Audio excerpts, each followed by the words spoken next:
Students, you know very well what is indefinite integral because I have told you about the indefinite integral. In indefinite integral, there is no limit, there is no integration in given range.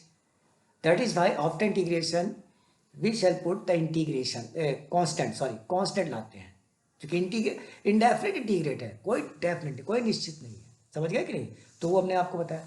अब हम बताने जा रहे हैं आपको integration कैसा, definite integral. तो definite integration for solving the problems related to definite integral, you will have to know about the properties of definite integral. What are the properties of definite integral? So I will tell you the properties of definite integral. In indefinite integrals, definite integrals में lower limit और upper limit is given. That is, you should integrate the function in a given range between lower limit and upper limit. तो properties of definite integral. तो first property देखिए क्या है, आप देखिए यहां पर first properties a to b function of x dx. अब अगर हम इस फंक्शन डेफिनेट इंटीग्रल में वेरिएबल चेंज करके x की जगह पे t रख देते हैं तो क्या आता है भाई, फंक्शन ऑफ t dt. नया वेरिएबल पर कोई भी वेरिएबल रख दीजिए x की जगह पर तो उसके इंटीग्रेशन में कोई इफेक्ट नहीं आएगा. ये this is the first definite property. Second property क्या है, a to b function of x dx. Lower limit a है, अपर लिमिट b है. अगर हम इनके अपर लिमिट और लोअर लिमिट को आपस में इंटरचेंज कर दें, म्यूचुअल इंटरचेंज कर दें, यानी in the place of upper लिख दें और in the place of lower हम in the place of lower upper लिख दें और in the place of upper lower लिख दें, तो देयर विल बी नो, नहीं देयर विल बी इफेक्ट होगा. यानी इफेक्ट तो होगा ही. इफेक्ट यह होगा कि आपका साइन चेंज होता है, यानी हम एक निगेटिव साइन बाहर ला देंगे अगर हम इनको आपस में इंटरचेंज करेंगे.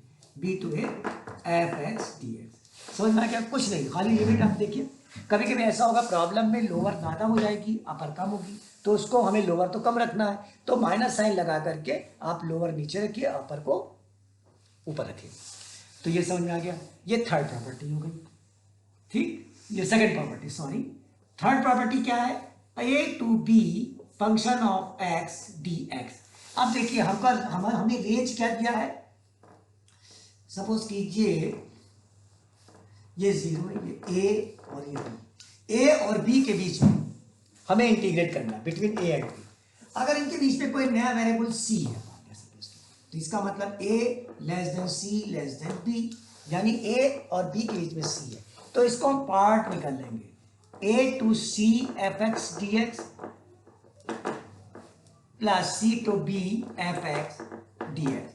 ये आपका थर्ड प्रॉपर्टी. ये क्या है, थर्ड प्रॉपर्टी. अब आइए फोर्थ प्रॉपर्टी आपको बताएं. नोट कर लिया? नोट करते रहिए, बहुत इंपॉर्टेंट है. ठीक है, नोट करते रहिएगा. रफ करें? ठीक, रफ करें. नोट कर लिया? You should follow to my points.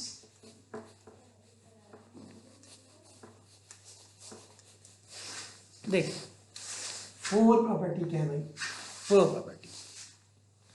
Zero to ये a to b f x d x.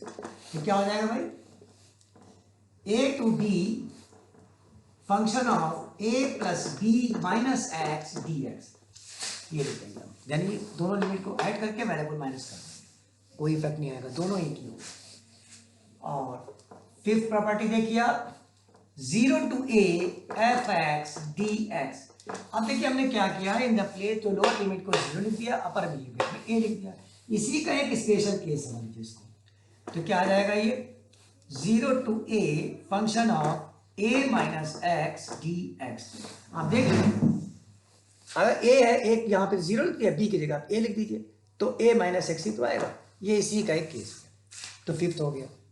अब देखते हैं हम सिक्स. नोट कर लिया? चलिए, नोट कर लिया. Six property. 0 to 2a function of x dx। इसको हम लिख सकते हैं बेटा 0 to a function of x dx plus 0 to a function of 2a minus x dx। ये आपकी कौन सी प्रॉपर्टी है? Six property. इस फॉर्म में लिख सकते हैं seven property. Minus a to a function of x dx। अब देखिए इसमें दो ये वैल्यू जीरो होगी if function of x is odd function. कैसा फंक्शन हो? Odd function. ऑड फंक्शन का मतलब क्या हुआ? फंक्शन ऑफ अगर माइनस एक्स लिखते हैं तो ये आ जाएगा माइनस एफ एक्स। अगर आ जाता है तो इसको कहते हैं ऑड फंक्शन। और इसकी value 0 to a function of x dx लिखा जाएगा। कब? जब when function of x is even function होगा। कैसा फंक्शन होगा? इवन फंक्शन होगा। इवन फंक्शन मतलब फंक्शन ऑफ माइनस एक्स अगर डालते माइनस एक्स तो ये आ जाए एफ एक्स माइनस हट जाए, इवन फंक्शन हो गया। इवन फंक्शन केस में ये आएगी वैल्यू और ऑड फंक्शन में जीरो हो जाएगा। ये माइनस ए टू ए अगर है यानी आप समझ आ गया। तो ये आपकी हो गई सेवन। अब लास्ट प्रॉपर्टी देखिए, आप नोट कर लिया। अब आपको बताते चले कि ये ऑड फंक्शन और इवन क्या होते हैं। देखिए जैसे एफ एक्स बराबर साइन एक्स है तो ये क्या है? ऑड फंक्शन है। ये कैसा फंक्शन है? Odd function. क्यों? अगर हम f माइनस एक्स करेंगे तो साइन x जगह माइनस एक्स रखेंगे तो ये क्या आ जाएगा? Minus sine x. तो ये क्या आ जाएगा? माइनस के एफ एक्स। तो ये क्या है? ऑड फंक्शन हो गया। नोट कर लिया? नोट कर लिया? बोलिए। और इवन फंक्शन बताया आपको। एक एग्जांपल इवन फंक्शन का देखिए। इवन फंक्शन क्या है?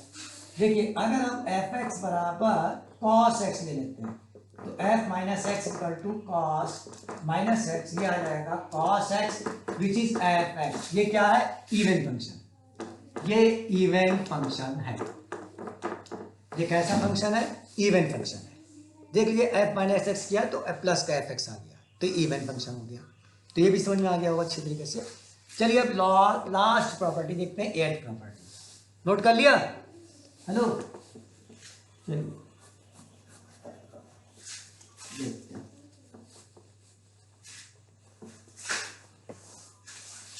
देखिए last eight property 0 to 2a f x dx। ये जीरो होगा। कब होगा जीरो? when function of 2a minus x equal to minus f x हो, यानी निगेटिव। अपर लिमिट घटा करके वेरिएबल में देखते हैं, सॉल्व करते हैं। अगर माइनस का आता है एफ एक्स यानी माइनस का आता है फंक्शन तो इसका मतलब ये जीरो। और यही देखिए होगा 0 to a F x dx। कब? जब वैन अपर लिमिट में से घटाने पर ये प्लस का एफ एक्स हो जाए तो ये तब हम 2 into लिखेंगे। तो these are the properties of definite integral. Now you will have to prepare it so that you may be capable of solving all the problems related to definite integral. Thank you.